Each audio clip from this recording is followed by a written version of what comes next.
A man is accused of murdering his twin brother, shooting his dad, and then turning the gun on himself. We'll take you to the Oakland County neighborhood for the latest on this investigation. We now know how many people tested positive for COVID over the holidays here in Michigan, as many more await their results from lines like this. Paul. Well, Jason, storm number 1 has come and gone. Now we're tracking storm number 2 tomorrow, and there's a storm number 3 to talk about as well. I'll have your forecast straight ahead. The passion to protect and serve passed on from father to son. Coming up, I'll take you inside the Troy Police Department and show you how this is happening again and again. Live from downtown Detroit, home of WDIV and Click on Detroit, Local 4 News First at 4 starts now. Good to have you with us. First at 4, a murder-suicide investigation in Oakland County right after Christmas. Troy police say a man killed his twin brother, then shot his father and later turned the gun on himself in a home near Waddles and Coolidge. Nick Monticelli is there with more on what we're learning about this case. Good evening. The number one question mark on all of this right now is still the why, and we may never have that answer. Right now, there are crews inside of this home cleaning up, unfortunately, what was left behind after this murder-suicide early this morning. Take a look at this video. It happened just after 12:30 this morning, and that's when police say the twins were in an argument inside of the basement. One twin shot and killed the other. On his way out of the home, the 23-year-old then shot his 62-year-old father, who heard the shots and started making his way towards the basement. That father is expected to be okay.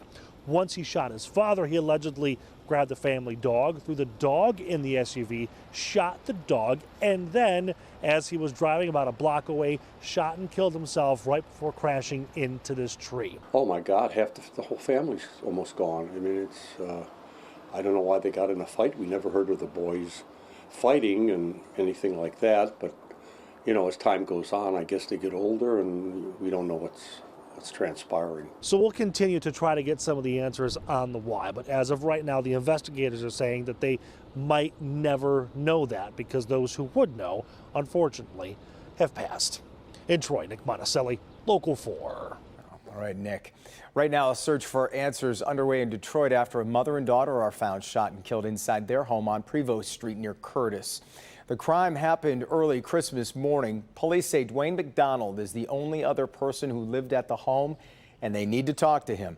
He was last seen in a gray Buick. His license plate information is on your screen there.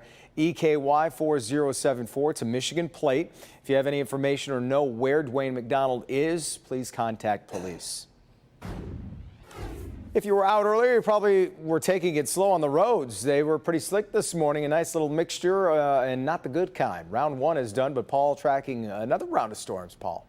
Yeah, and today we had more snow than ice, but we did have some ice on top of the snow. Lapeer had 2.5 inches. We had a couple of reports of some 3-inch snow amounts, but most of us were between 1 and 2 inches. Metro Airport, 7/10 of an inch. We're now tied for the 9th least snowiest December on record. Now you can see what went through this morning. At first it was all snow, and then we had that stripe that came through right about here between about 696 and I-94 here, and that stripe there did bring some sleet and freezing rain on top of the snow, but again, it's all gone, and now we have the fog to deal with. We'll talk more about that in a few minutes, but temps in the mid to upper 30s right now, and with the clouds and the fog, only a very slow drop in temperature this evening, but little patches of drizzle still around, but then that's going to go away as well, Jason. We'll talk about that second storm coming up in just a few minutes. All right, Paul. Now to the coronavirus. We're getting a look at the new numbers from the state after a surge of testing over the holidays. Michigan is reporting nearly 33,000 new cases since Wednesday, which breaks down to an average of about 6,600 per day. That's over 5 days, and we've lost another 274 lives to the virus. The Omicron variant is sweeping the country, and it's causing some major frustrations around the holidays. Hundreds more flights were canceled today, leaving more people stranded at airports. And be prepared to wait if you want a COVID test.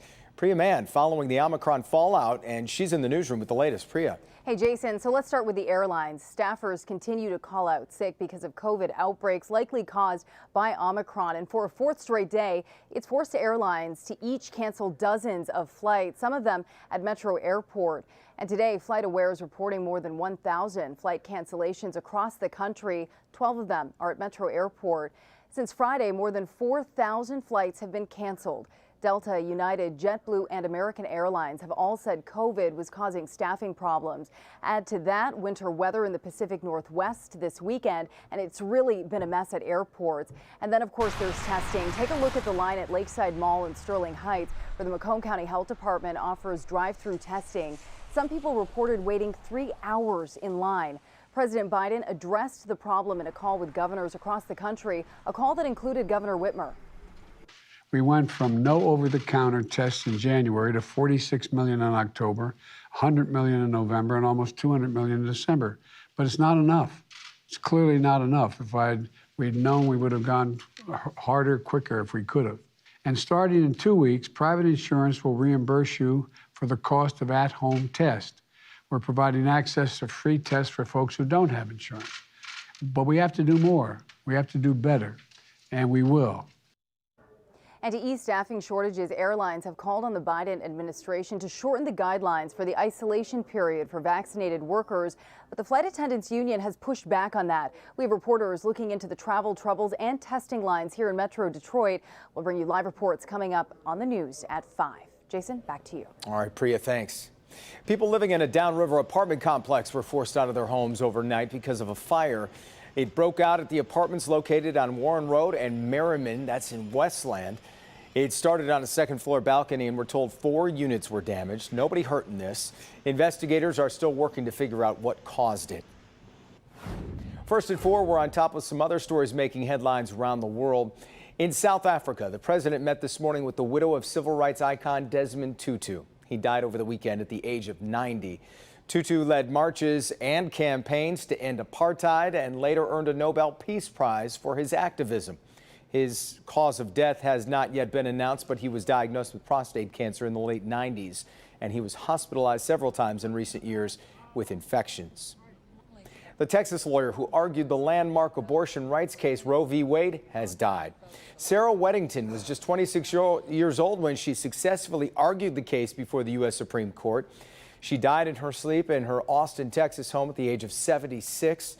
Her cause of death also not known. Weddington's death comes as the Supreme Court considers a case on Mississippi's abortion ban, widely considered to be the most serious challenge to Roe v. Wade in years. Now to a special bond at one Metro Detroit Police Department. It's not unusual for sons to follow in their father's footsteps when it comes to choosing a career, but our Karen Drew discovered quite a trend in Troy. They're sons who grew up watching their dads serve and protect. It made them want to do the same thing, but not only follow their career, follow them at the same police department. As they say, imitation is the sincerest form of flattery. And it's very clear there's a lot of flattery going on at the Troy Police Department. There are 7 different officers on the force right now who have fathers who also worked for Troy PD. I think it was when I got a Chips motorcycle, so, about 4 or 5. It's just something that I was always interested in as a kid.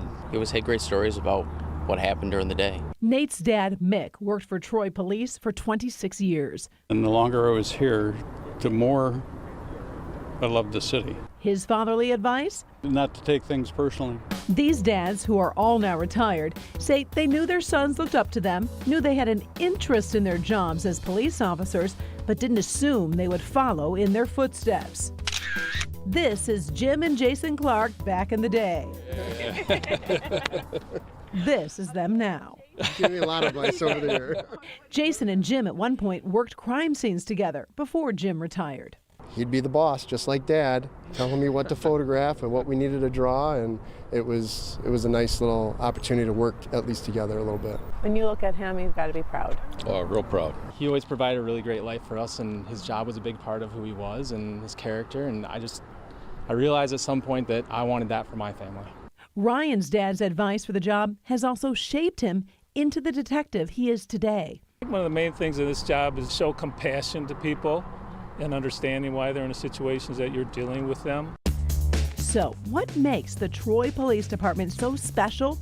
This following in Dad's footsteps keeps happening? I hired on in 1970, and it was just the great place to work. Like a family. I remember He'd take his uniforms home from the cleaners, and I'd rip the bag off, and I'd put the badge and all the name tag and put the pins, and I'd shine his shoes for him before he went off to work. That was a common theme. Many of these current officers say they loved coming to work with Dad when they were little. He played sports when he was on the department, played softball and hockey, and he'd bring me around that just to see the kind of family atmosphere that was there. Kind of drew me to it. As a dad, do you worry? Well, of course, It's a hard job. Exactly, especially in this environment. It's a tough job. Boys turning into men, wanting to be like their father. We hear about it, but rarely see it in action right in front of us. A group of officers putting their lives on the line to serve and protect. At the same time, trying to be like Dad. Right now, there are 7 father-son teams that are working here at the Troy Police Department. Reporting in Troy, I'm Karen Drew. Back to you.